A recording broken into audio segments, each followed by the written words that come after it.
Hello, everyone, and welcome to the 10th edition of the COR Digital Masterclasses. Today, we're talking about how to get your Green Deal messages through. My name is Sandra Mitrovic. I am a social media officer at the European Committee of the Regions, and I will be your moderator for today. Before we dive into this session, I will give you a very brief introduction about the COR Digital Masterclasses, as well as guide you through some housekeeping rules for today. So let's get started. The Digital Masterclasses is a program launched with the European Committee of the Regions social media team.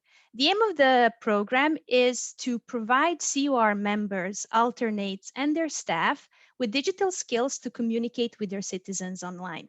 The program consists of three types of activities. We have expert talks or panel discussions with leading experts from the digital world or the academia. Then we have practical sessions, such as this one, where we have a deep dive and a hands-on approach on communications. And finally, we have one-on-one coaching sessions where the CR members can get personalized advice on how to communicate better online with their citizens. To get more information about the program, you can contact the social media team at socialmedia@cor.europa.eu. Now, moving on to some housekeeping rules for today. First of all, it's important for you to know that this webinar is being recorded and the recording will be shared with you after the session. We also provide a takeaway document with a summary of topics discussed. You will, however, need to sign up to receive this takeaway document at the end of the session. We will share the sign up link with you. A very important point that this is an interactive session and we invite you to participate in the discussions with the trainer. To do so, if you want to take the floor, use the raise hand button that you see in the bottom bar of your screen. Once you click on the raise hand button, one of us will unmute your microphone and you are free to talk. Also, the most well-known sentence of 2020 is mute your microphone when you're not talking. And this very much applies also to this webinar. So please mute yourself to avoid background noise. As I said, it will be very interactive. So we do want you to ask questions to the trainer. And for that, you may use the Q&A button, again, in the bottom bar of your screen. You will also notice that there is a chat function, and that will be used during the interactive exercises. But don't worry, the trainer will explain everything in due course. And finally, we always want to improve our webinars. So at the end, we will ask you to fill in an evaluation poll for us and provide us your feedback. Okay, so now we can move on to the fun part. I would like to present our trainer for today is Charlélie Jourdan. Charlélie is a creative strategist who has worked with many EU institutions and agencies providing advice on running large-scale communication campaigns. Charlélie is also a trainer and a speaker, and in the past four years, he has taught more than 100 workshops with over 5,000 participants. In addition to training, he has vast experience in the production process, being a creative director for several years. Okay, so Charlélie is going to be our trainer for today, and with him we will discuss about effective communication on and for climate action at local level. So we talk about local climate action because regions and cities, and I'm sure many of you on this webinar already know that, but regions and cities are crucial for achieving the ambitious goal of the EU Green Deal. They implement 90% of climate adaptation measures and are responsible for 70% of climate mitigation actions. All this is happening in various aspects of our daily lives. They treat policies in transport, in building and construction, and in urban planning. But to be the first climate neutral continent, we just don't need regions and cities and national governments. More importantly, we need citizens. Citizen engagement and having citizens on board is key. And what we need to strive is to make citizens understand and perceive the benefits that climate action has on their health and well-being, as well as the economic benefits it can have. And this is where clear communication plays a major role. Clear, effective communications, as well as engaging messages, are key in ensuring citizen buy-in. And this is exactly what we are going to discuss today. There's going to be a lot of focus on effective messages, but we should not forget the messengers. And local administration, which is the one that actually implements climate action, which is also closest to the people and which enjoys the highest rate of people's trust, is very well placed to deliver those messages. So against this backdrop and in this little pretext, I will now hand the baton to Charlélie, who will lead these training and interactive brainstorm sessions for today. Charlélie, the floor is yours. Superb. Thank you very much. Welcome to everyone. Thank you for your invitation here. I'm going to be covering a lot of practical exercises today, and you have to think it's like a fitness class. You don't come to a fitness class to sit on the bench and look others doing sport. So I'm going to ask you to do sport with me, and the more you do, the more you actually learn and practice at the same time, and you will end up this session with a lot of material in your hand where you can already move forward with your communication. I'm going to share my screen, and at any time, if you have questions, you have the Q&A little button to ask these questions, as well as when we do the exercises, we're going to go and move to the chat. The title of the session is going to be Get Your Green Deal Messages Through, and it's a practical brainstorming. I've prepared a learning kit for you to find more information afterwards. I'll explain a little more later in the session. We're going to cover 3 big techniques this morning. The first one, Gestalt storytelling. I will explain what it means. Then secondly, what I call burst brain writing. You will see how that accelerates a lot the production of your ideas in general. And finally, we're going to see models for deciding what is the best content. Let me talk you through the first time I ran a brainstorming. So that was more or less my agency.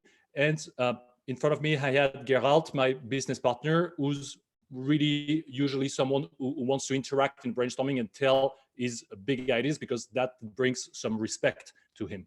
On the left, we had Alan at the agency. Alan is a very visual thinker. So the entire brainstorming, what he does is doodling and visualizing things on his notebook, but he rarely shares his ideas to others. He's mostly drawing. On the other side, and completely different person, John. John was our video director, and John expresses his ideas out loud. So whatever crosses his mind, he has to say it to even realize it. On the left side, we had Sophie, and Sophie had this particularly sometimes women type of approach of keeping her ideas and unfortunately being a little bit too introspective. It happens to men as well, but I find it a lot among women, where we need to extract ideas much more proactively, because they would be a little bit scared of expressing them. And on the right side, Elena, who was a blocker type of personality, someone who would mostly react negatively to any ideas, thinking that's not possible, crossing her arms and being quite negative at first. So what happens? I would come in the room, first brainstorming, and say, who has an idea? First person to interact, Gerald, talking about whatever he thought before even coming to the session. He wants to express an idea. He wants to be here and say something. Immediately afterwards, John on the right, the video editor, throwing a lot of different concepts for a video. We're not even sure we need a video yet, but he's already throwing camera movements and whatever he has in his mind. Alan, quiet, doodling, visualizing things on his notebooks. We have no idea what he's thinking at that stage. Sophie, unfortunately, didn't interact. So even though she had great ideas, we wouldn't know it. And Elena, finally, already reacting to Gerald and John in a negative manner, thinking like, what are we doing that? It's very frustrating. So what happens? By coming in and asking who has an idea, I started with the worst possible way of having a brainstorming collectively. And you will see that even having a brainstorming collectively is already something that is not the right approach when you start. What happens is that you have 6 people in a room, 10 ideas more or less between 6 people, 1 bad compromise, everyone is frustrated. If you've been in brainstorming sessions of this kind, you know what I mean. And it's because you do not use yet a process to make ideas happen. So you never actually went into a brainstorming session. It's not because we use the word that we suddenly magically have ideas. And that's what happened to me up until I met a couple of guys who by themselves, 2 people creative professionals from Denmark at that in that instance could generate more than 100 ideas between the two of them in less than 20 minutes because they had techniques. And so for the last years, I've used their techniques, I've improved on them, and I've been teaching brainstorming sessions through workshops and as well through online courses. The first thing we're going to use right now, and that will need and require your active participation, is one concept called Gestalt storytelling. It's used in masterminds for entrepreneurs. If you've been to this sort of a small gathering of people who share their perspective on business, it's basically about telling a real story, something that happened to you, instead of giving an opinion. Giving an opinion means you're forcing the other person to accept your opinion. When you're sharing a story that happened to you in real life, what you help that person is figure out how he can use that story. So what I'm going to do right now is put a timer for 2 minutes. I'm going to ask you to take a paper and pen or your favorite app on your computer and think about a story that happened to you for real, where you shared what the Green Deal or what climate action or whatever story about sustainability and environment, the last time you shared that with someone. You talked to someone. It could be your mom, it could be someone in a professional context, it could be because you interacted with a journalist. Whatever is the story, I want you to put on paper and pen some details about that story. So that's for you for now. I'm going to put the timer for 2 minutes. Try to remember the last time you shared a real story, what happened, how the people reacted, what happened in their reaction, what worked, what didn't work. Okay? Is that all clear? I'm putting a timer for now for 2 minutes. Take the time to think about the last time you shared a story about that. And the time starts now.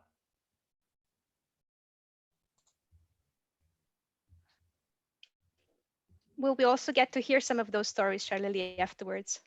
Absolutely. We're going to pick 2 volunteers. Great. The brave ones.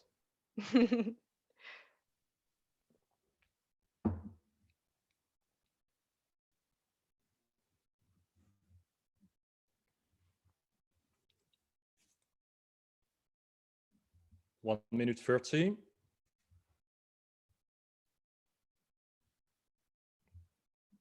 Think about a real situation. Climate, Green Deal, environment.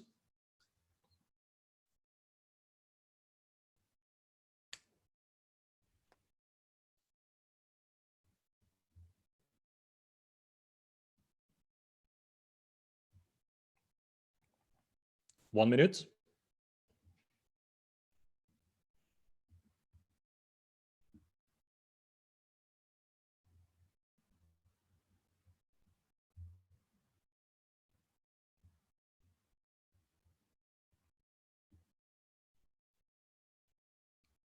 Okay, I think some people already have some stories in their mind.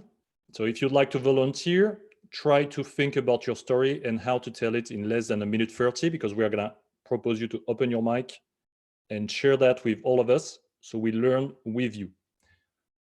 20 seconds.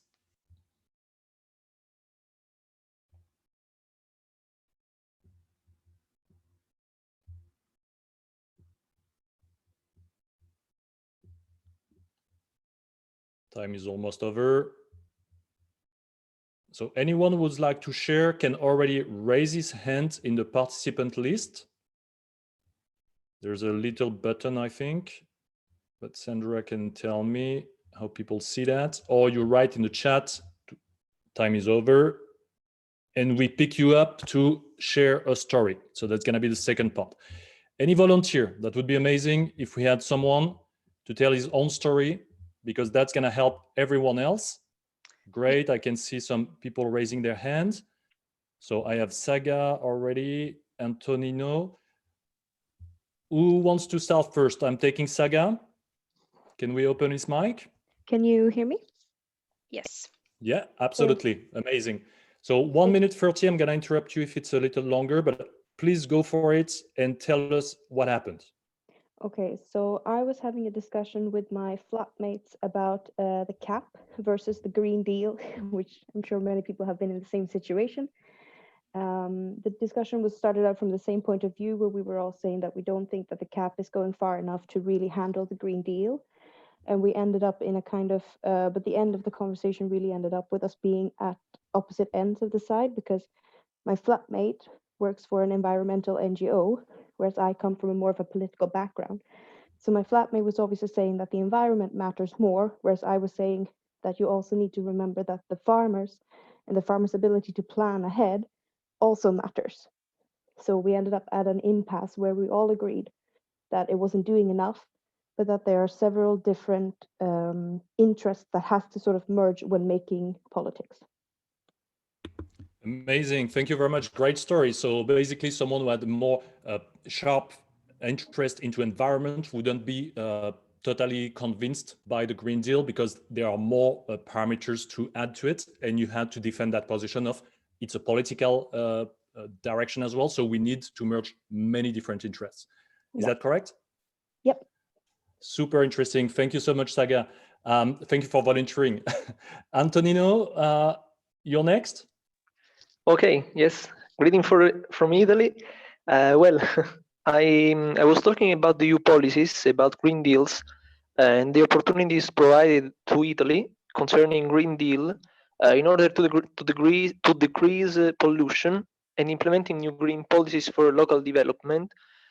So just focusing on the development of enterprises to change their production to a Green Deal Green Deal friendly activities.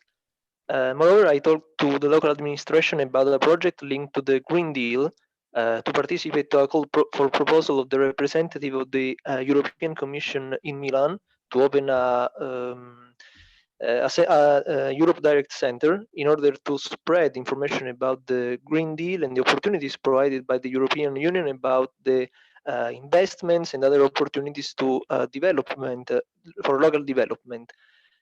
So they all agreed about the action, but there were other problems that didn't allow us to develop our ideas. But I just succeeded in sensitizing people about the importance of these topics.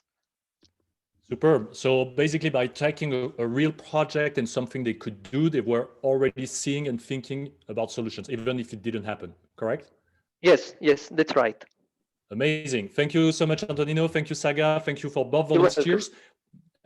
When you do that, you see that we learn about new things that allow our mind to kind of frame the conversation. Instead of giving an opinion, you should do that without the background info. That helps massively. So the next time you do it, you can use as a concrete case to generate new ideas. You take a situation where a great creative idea worked, for instance, you express that real story and people start to interpret it considering their own situation. For social media posts, that's the same thing. Share the story of someone who've shared something you've posted, or you've seen that this person was commenting on that particular thing. What was the story behind? For feedbacks, that's amazing. That allows you to actually pass a real interesting piece of content for the other person to get the feedback without blocking that person and becoming an obstacle. So the next time you have a teamwork, try to tell a story instead of giving an opinion. That will help you massively work together. So this one is called Gestalt storytelling. We're going to now go on to a second concept, and we have kind of framed our mind already in the right direction. We heard two great stories.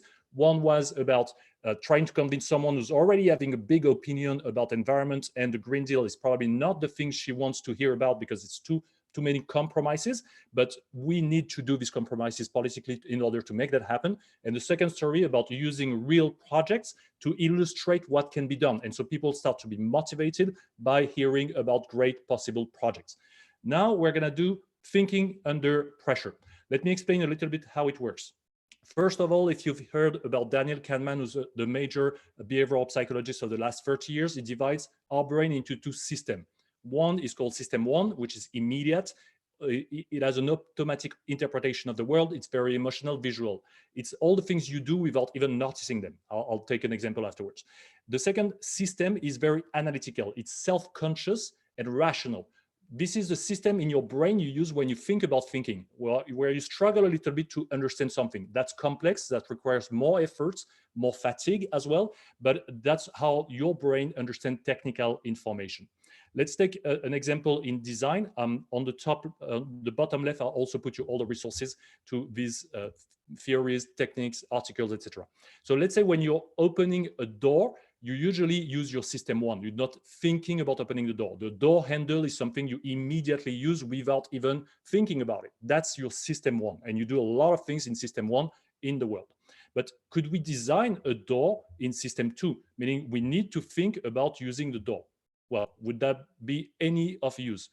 I work with people who design security for nuclear power plants. I can tell you they really want you to close the door. So how do you design in system two? Well, you actually invert the door handle direction. And because people have to close it in the other direction, they notice it, they pay attention. So system one or system two, nothing is good or bad. It's how our brain works. Now, the little problem we have when we generate ideas is that if we try to generate them in system two, we get stuck. So system one is intuitive. It just throw things out there. System two is self-conscious. That's the moment where you start to think like, is that a really good idea? Should I share it? I'm not sure. And finally, the time has passed. And that's sort of a ping pong when you do a brainstorming. If you do it in groups, you're very much into system two. You're self-conscious, so you don't generate ideas. System one generates a lot of ideas. And what will happen is that by putting a timer, we start to hijack the system.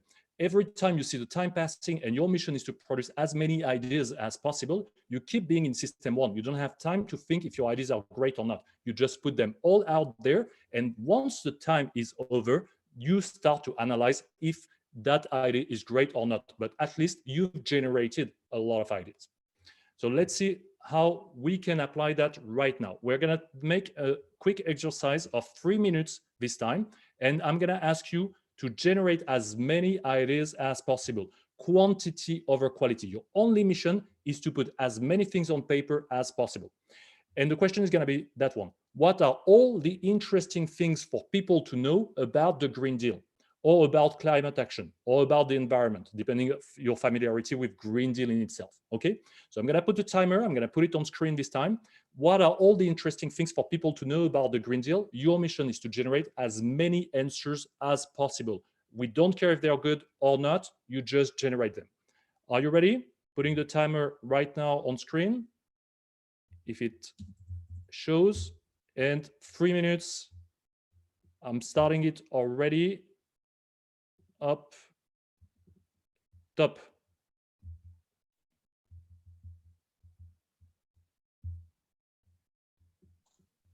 I hope everybody had coffee before this, Charlélie.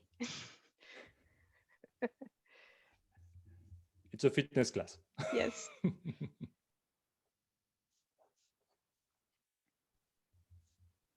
gonna use this one, it's even better.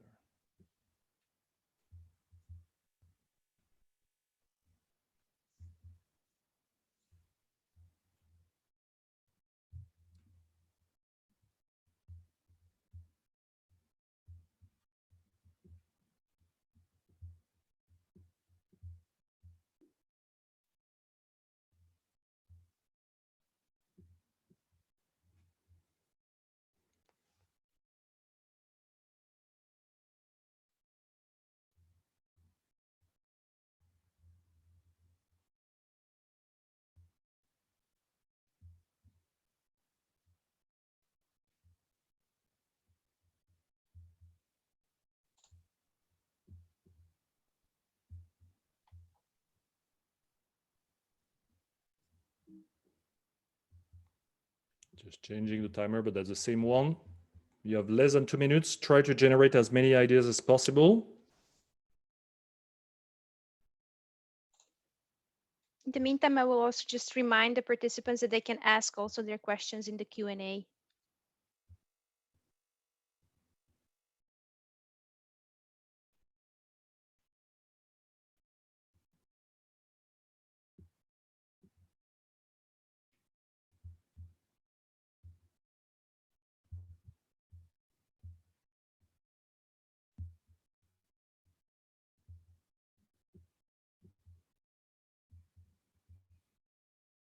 Have less than a minute. Try to put at least 2 more.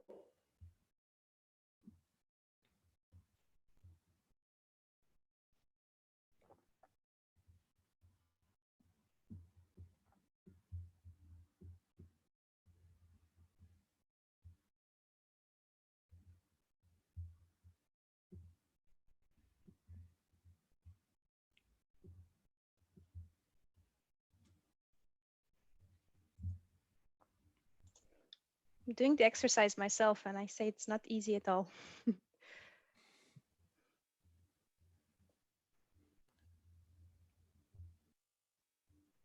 Okay, and time is over. So please just indicate in the chat how many answers you have on paper. Count them and tell us just in the chat very quickly how many you found in this time. Sorry for the sound if you're hearing it as well. Okay, so just write it down in the chat. Wow, that's amazing. 8, 4, 9, 10. That's beautiful. Okay, I've already tricked you a little bit. You didn't have 3 minutes, you had 2 minutes 30. So it means in 2 minutes 30, some people found 11 different ways of expressing something interesting on the Green Deal. If you were doing that as a group, you probably would have found 3 in that time. And that would have been a very frustrating experience. So now imagine you're 10 people in that brainstorming. And some people have 4, some people have 6, 11. You have at least 50 ideas in between all of you. That's amazing in terms of production. That's how you do a brainstorming. You start with that production. Doesn't mean that all your ideas are great, but at least some of them are going to be amazing. You can use that technique for a lot of things. A pre-mortem is when you start a project and you try to map all the potential problems or obstacles. That's very good for getting rid of that obstacles. You have them all on paper, and that makes your life easier.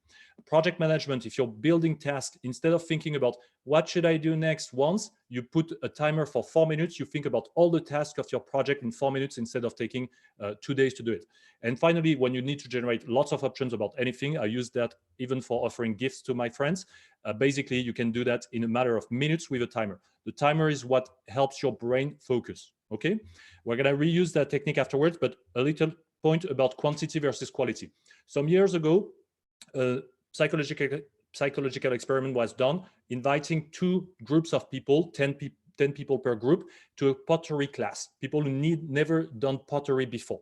And the mission was simple. In 12 hours, you have to build for the first group the best pot possible, the thing which is the most beautiful in your eyes. And for the second group, that was build as many pots as possible. So what happened? Well, 12 hours later, the first group had built 1 pot per person, the most beautiful for them, while the other group had built a great number of pots. And then a jury was called, people who didn't know the condition of the exercises, to select which pots were the best. And which one do you think won?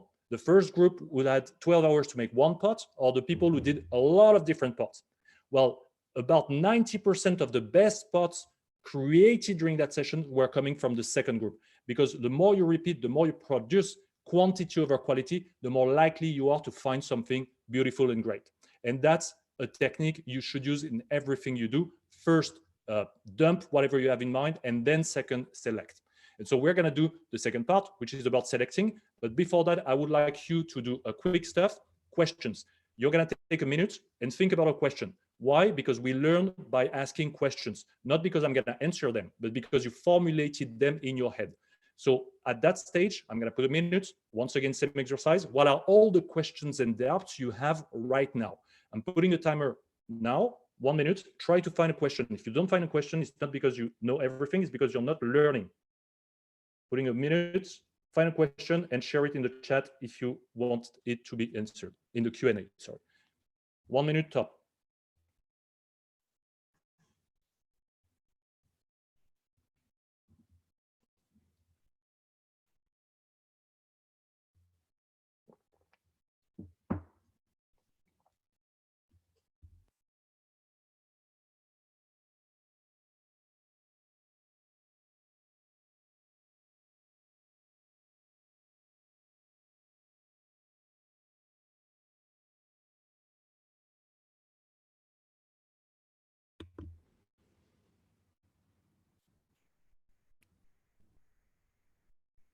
Ten seconds.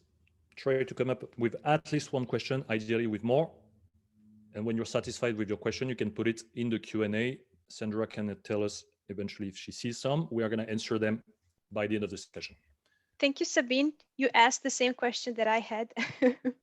So we already have one, actually. Perfect. So everyone take 20 seconds to post it if you think that's something that can interest others. If you have a question, usually other people have the same. but the most important is learning faster. When you're learning anything, you're learning music, you're learning a new skill, do this little exercise, 2 minutes, ask all the questions you have right now. Every week, you're gonna multiply your learning speed by at least 2 to 3, because you will know what you don't know yet. Okay, next concept. So while I continue, you can post your questions. I can see some appearing. That's super. Thank you very much. Quick concept. We started with the Gestalt storytelling, which was a technique, but that's the concept behind it, anchoring and framing. You're trying to put some walls, some structure into your thinking. And by telling these stories before, we already created some walls. We know in which direction we're going. Now we're going to see that basically what you thought, the most interesting things you thought are interesting for everyone in the group. So try to go through your list before. If you wrote on paper, then you will have to rewrite it in the chat. If you used a digital app, then just copy paste it. Take the 2 most interesting things for people to know.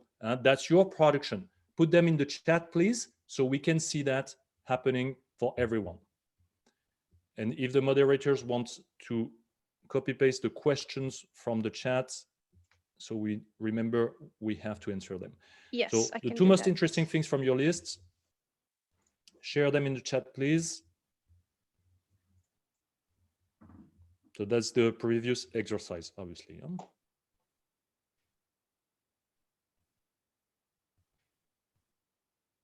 If you just have one, share something. And I'm gonna do some work myself after that with what you produce. I'm leaving 30 seconds more. Okay, I have one thing here, knowing Green Deal measures at local level, creating center.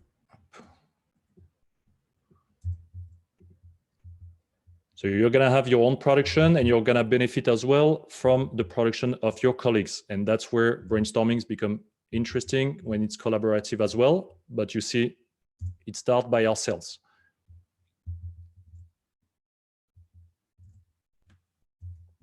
I see already some great ideas coming in the chat.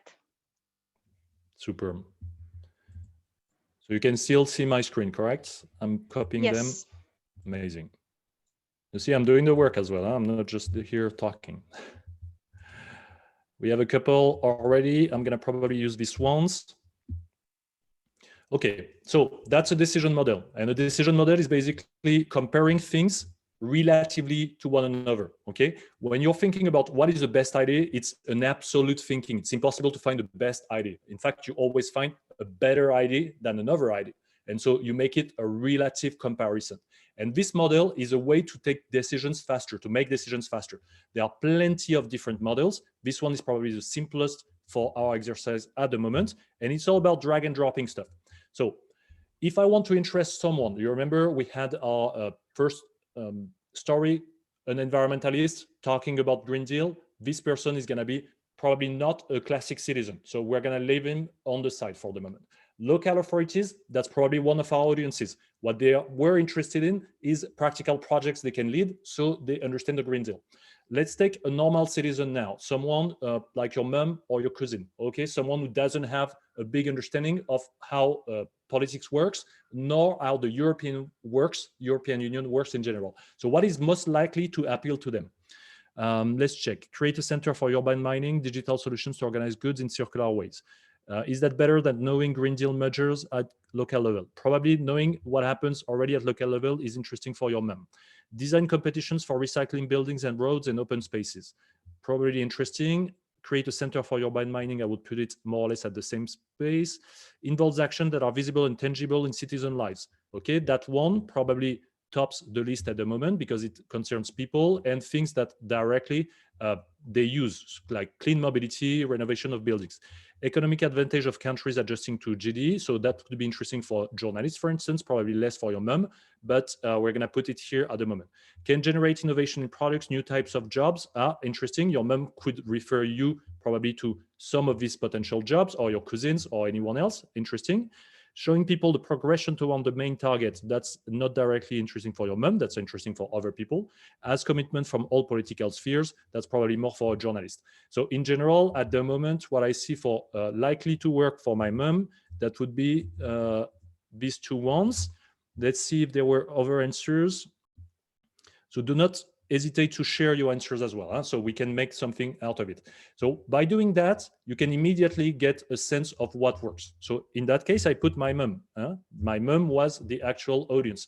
If I was putting a journalist, this making decision model would be completely different. Journalists might be much more interested in the economical advantages of countries using Green Deal measures, or the way their country actually progresses toward the target, if they are late or not compared to other countries. A big focus of journalists is how good are we doing in our country. So let's take these two ones, involves actions that are visible and tangible in citizen lives. Okay, and there were two examples: clean mobility, renovation of building, and the second one, which is kind of the same thing, but more generic in that case, Green Deal measures at the local level. If someone has one measure he wants to write in the chat so I can add it, that would be a great example outside of clean mobility and renovation of buildings. So that one is making decisions using models. And as I said, this is the easiest model. Yeah, Sandra? I think with this one, you already answered some of the questions that were concerned about how do we order these ideas that we drop on our paper. So this is basically the tool that you would recommend for ordering the ideas. And Natalie is also asking which kind of tool are you using? Absolutely. So the tool I'm using right now is Keynote. So that's a classic PowerPoint, same thing for Apple. Then you have more advanced tools that allows you, instead of just having the vertical column, like it's likely to work, it's what we call the impact axis. You can also have the horizontal axis, which would be the cost. And so by placing your ideas in terms of impact and cost, you know which ones are the most interesting for you. I'm not using that model today with you because the workshop is very fast and it's 45 minutes. On a session of 2 or 3 hours, we definitely dig into other models which are even more powerful. But in that case, we already isolate two great stuff here. So perfect. Let's see, what are we doing now? We are coming back to thinking fast under pressure, but this time we're going to use these two things to think better. So I'm putting it here and I will explain the exercise. You're going to have to do the exercise again. And this time I'm going to do it as well myself. So we have two great things. And for Charlélie, could you increase the screen so that we see better your presentation and what is written on it? Don't know if that would be. I'll do it in a second as soon as I finish writing.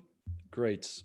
And here we have our two potential big winner ideas. And also very important to mention to everybody on the call, I think, is that we are now here discussing citizens as a target audience, because I'm sure we have very different participants here and some consider their stakeholders different. But for this example, we took regular, ordinary citizens, your mom or your cousin. So brainstorming for messages for them. Depending on the type of cousin you have, they can be more or less reluctant. Okay, so last exercise. Brainwriting. So this time we're going to create only titles, things that can retain the attention of my mom or my cousin if he's reading a newspaper, or if he's going on social media, he's on Facebook, something he wants to click on. You have to remember that most of the things you seeing on social media have to be quite addictive, because if they are not, you're not going to check them. You have so much content possible. You're only checking the things that are very interesting to you. Additionally, we know that 80% of people use Facebook or social media while they are on the toilet. And if it's a video, it's without the sound. So in that case, we really need to be addictive. So I'm going to propose to you to find as many titles to, sorry, I'm going to correct that because I just dislike when there's a typo. So that are exciting for citizens. And think about your mom or your cousin in that case. And once we have the title, we might be able to create infographics about it, press releases, events, whatever. But first, we start with the great titles that are exciting for you and your mom. Okay? So I'm putting a timer. Once again, any question about the exercise, or it's fine? I'm going to put 3 minutes, as many as possible, quantity over quality, same than before. Putting 3 minutes right now, and then I'll put it on screen, but the time starts now. Top.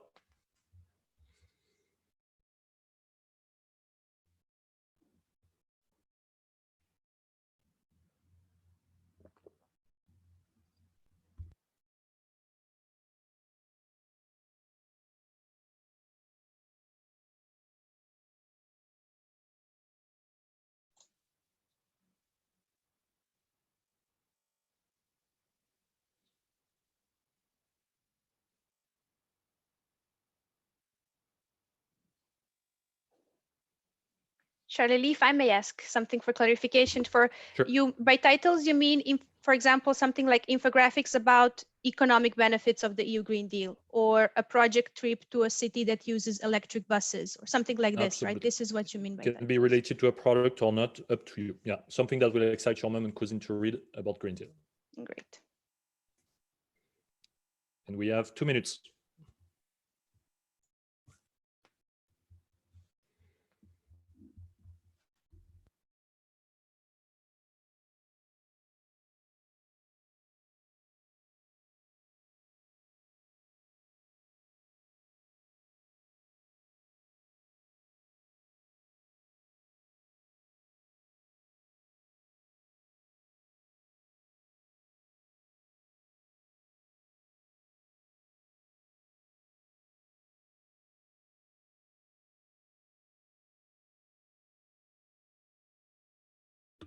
$120. Try to think at least of 1 or 2 more.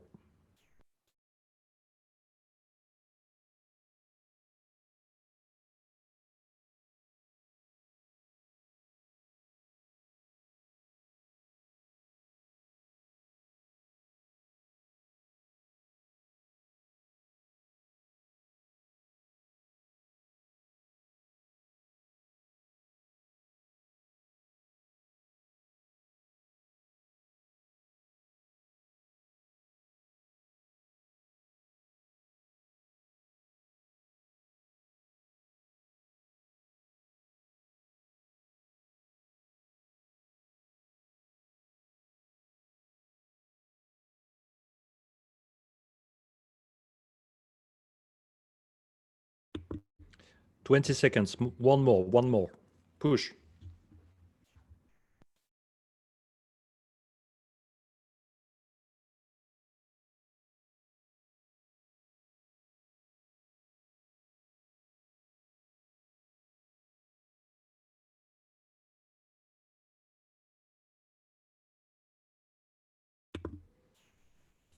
And the time is over. Write down your last idea. Finish your sentence.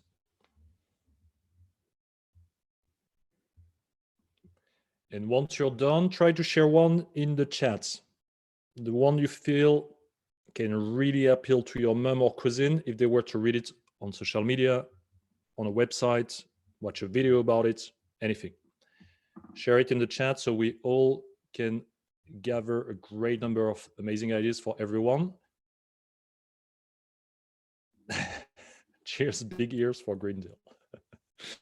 Cool. I can see some copywriters in here already. Go for it. There's no bad ideas because it's the principle of being 30 in a room. Amazing. Renovating municipal buildings with the Green Deal is like planting 10,000 trees. Superb. Green what?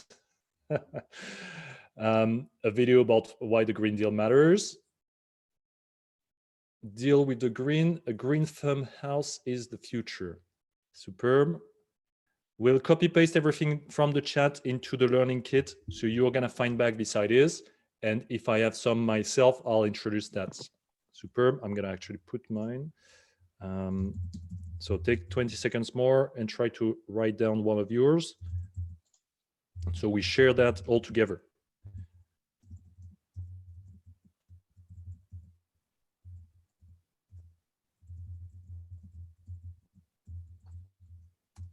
Okay, go for it.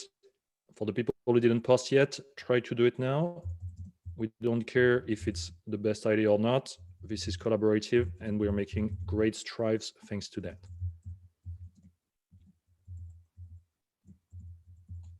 Okay, and I'm finishing mine here. Okay, thank you for the German speakers. I'm not, so I'm not gonna try to read it. Superb. Okay, so what happens now? Once you get this stage of I've generated lots of potential ideas of titles, which is the most important thing you can start doing when you're creating content. You first start with a title that is exciting for you or for your mom or for your cousin, and then you develop the rest. It's sounds a little bit paradoxical, but if you're not interested by the title yourself, you're not even going to produce a great content. So try to do these sort of things. In 4 minutes now, in the entire session, if you count the number of exercises we've done, you worked a total of 12 minutes. In 12 minutes, you already have more solutions than if you were trying to think about yourself, about that topic for an entire day, and sitting at your desk and thinking like, what should I talk about? Well, 12 minutes, 3 times the timer, and we already have something. So usually what I recommend to people who create content is to pick the most exciting thing for them to write about, and to reference that with what is the most exciting for my mom and cousin. Why exciting for you? Because if it's not exciting for you, you're not going to put a lot of energy into making it great. Okay. So as creatives, as people who create content, try to also go to things that appeal to you. Okay. And what happens next? Well, once you get your best title possible, you try to make one deadline. And that will be an exercise we won't do together, but which should rule everything you do. How can we make that happen in 2 weeks rather than 6 months? How can we make that happen in 1 week instead of 3 months? How can we make that happen in 24 hours instead of a week? When you start framing your time like that, you're going to be extremely powerful in your thinking and go straight to the solution. I need to write an article, I need to make an infographic. How can I do it in 24 hours instead of a week? And the key here is again engaging the system one, I guess. The same exercise as with the brainstorming. Absolutely. The more you put time pressure on yourself, the better you become in terms of sharpening your thinking and go straight to the essential. And what happens in most things you write or create or videos you produce is that they take a week, or they take 2 weeks, or sometimes they take 2 months. And so what happens? You completely lose first the right time frame to release that video or that product. And secondly, you start to get in so many different directions that you lose the essential, and people get lost with you. Okay. So always try to put yourself a very strict deadline and phrase it that way. How can we make it happen in 2 weeks rather than 6 months, or the timing you think is better?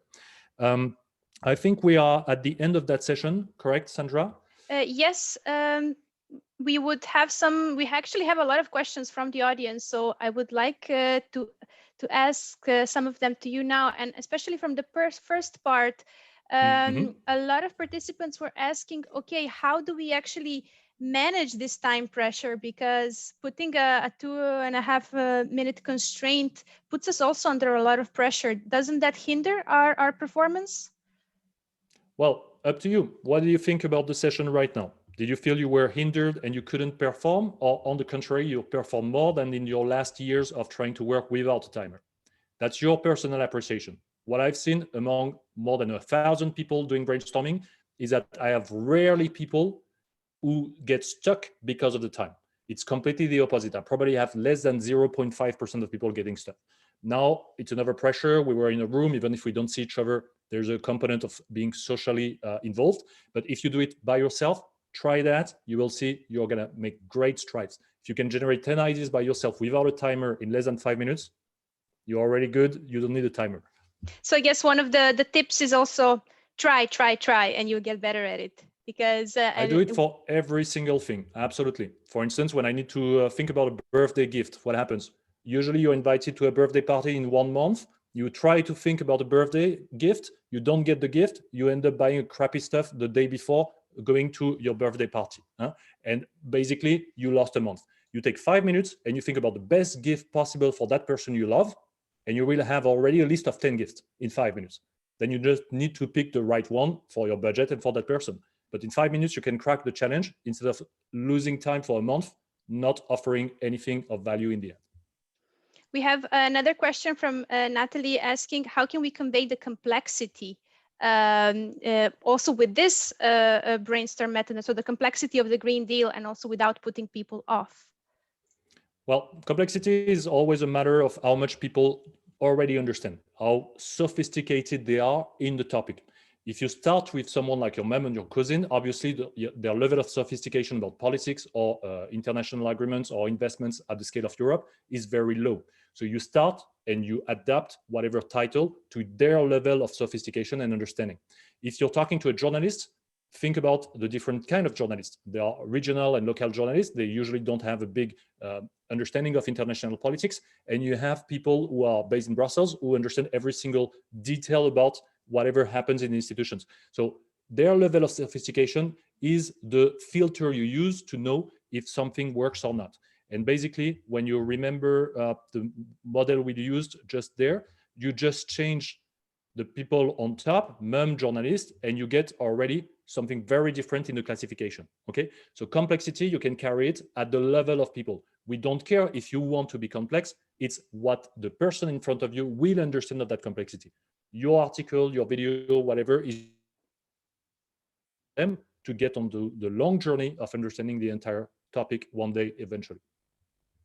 And this also ties in very much to the second question, which was about how to reevaluate these ideas that you gathered during a time pressured brainstorming in the next process, in the second process. And I guess this is where you look into your target audience and what would actually resonate with them, right?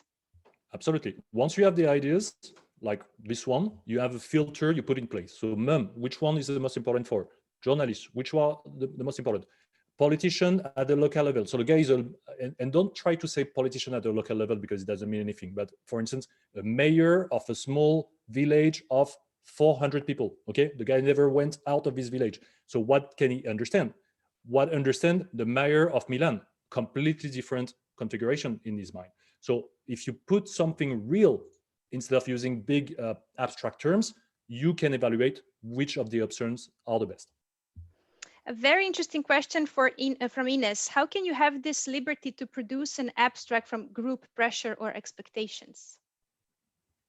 Oh, sorry, I'm not sure I understood the question. Let me read it eventually.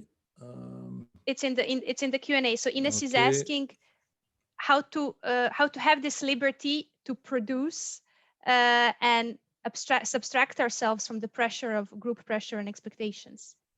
Okay, so you're thinking about probably the brainstorming group at that stage when I started the story. So the whole thing is never start talking before running a brainwriting by yourself, okay? So you ask everyone to take 5 minutes to write down their ideas.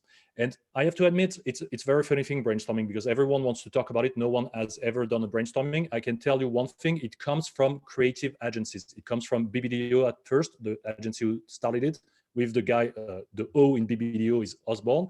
And so this guy created the name and created the technique in the 50s. And no one ever applied the way he was writing it. So you have all the bosses in the world thinking they are gonna organize a brainstorming in the creative room and making crazy claims. Everyone is frustrated, everyone is bad. Use the brain writing exercise by yourself. And once you're in a group, everyone start personally. You can request that. And I've introduced some additional articles if you want in the little thing we're going to share right now in the chat again, which is the learning kit. And so this learning kit, if you see my screen, do you see my screen? Yeah. Yes. Okay, cool. That's a web page. So you're going to find additional information. Well, my LinkedIn profile, definitely add me on LinkedIn because that's the only way I'm actually sharing tips. I'm not sharing that anywhere else. I have a complete course on brainstorming if you're interested in going further. Okay, it costs the price of a book, basically. It's on Udemy.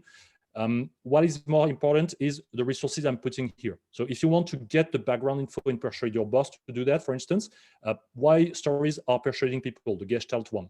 Thinking faster under pressure. Why is brainwriting so much used? You even have the Daniel Kahneman book who basically explained this system 1, system 2. And so I put a lot of different options there. More importantly for yourself, I put you thinking templates. And so I think that one is extremely interesting. Identify what you know better than others, what you don't like yourself. If you're using a little bit of questions for personal development, I do that myself every day. So I do brainwriting 4 minutes on one of these questions. Finding your calling in life, business questions. I put you a lot of different templates. You use that for personal reasons or for your professional reasons, up to you. Produce interesting videos and content. So basically you just answer this question and you will see, you will find a lot of things. Working remotely, because that's a new thing, and I'm a digital nomad. So if you want to become one day, you can already start with these 4 questions. And if you Excellent. want to become a trainer, and just to answer Celia's question, the link to this has already been shared in chat, but my colleagues can share it once again, and it will definitely be included in the takeaway documents. So don't worry, you're not going away from this webinar without the link to Charlélie's resources. And so I'm really interested in this, like how does, so as you said, always start with first individual brainstorm, but then the group actually does play an important part afterwards in the second part, because what I've also noticed as people were writing their ideas in the chat, I got inspired by their ideas, and I had myself others. So I don't think the point is that you're trying to say is that work only alone. It's just start by working alone Start and alone. without group pressure, but then involve others in the brainstorm later on as well, correct? Absolutely. You pass from this group of who has an idea, 10 ideas in 1 hour and a half, to who has an idea on paper, as many as possible, to 50, 60, 100 in a group of 5 in less than 10 minutes. From there, you can pick and start choosing the ones which are best.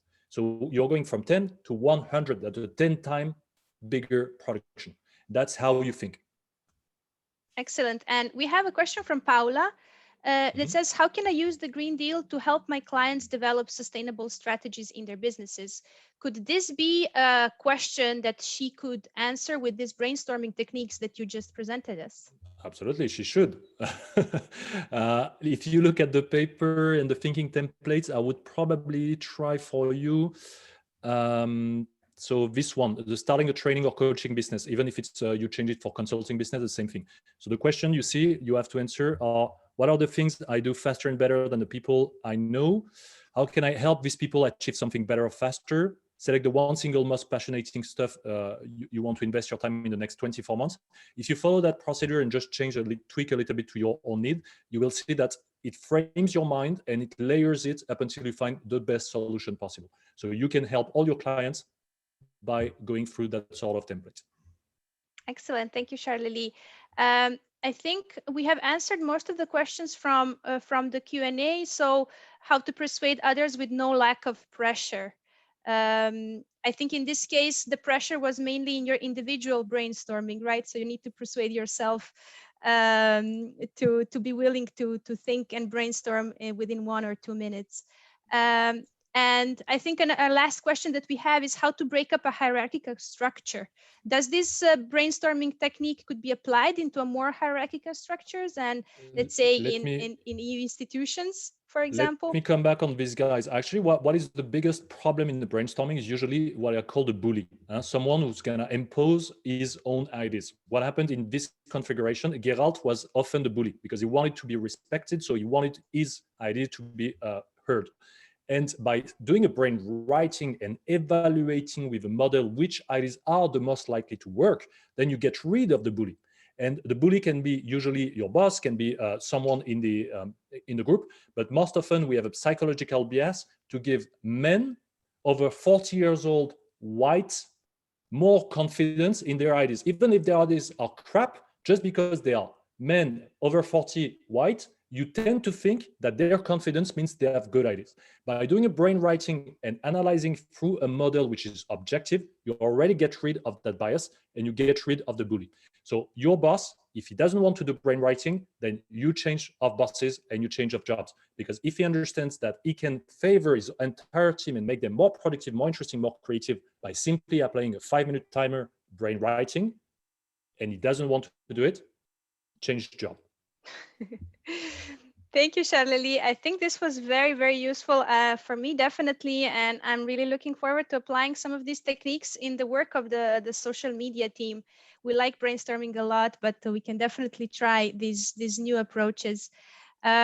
Now we would also, we are approaching the end of the session. We have answered most of the questions, I think all of the questions in the Q&A, and thank you everyone for writing them. We would like to also hear from you now how you liked this very, very quick and intensive brainstorming session.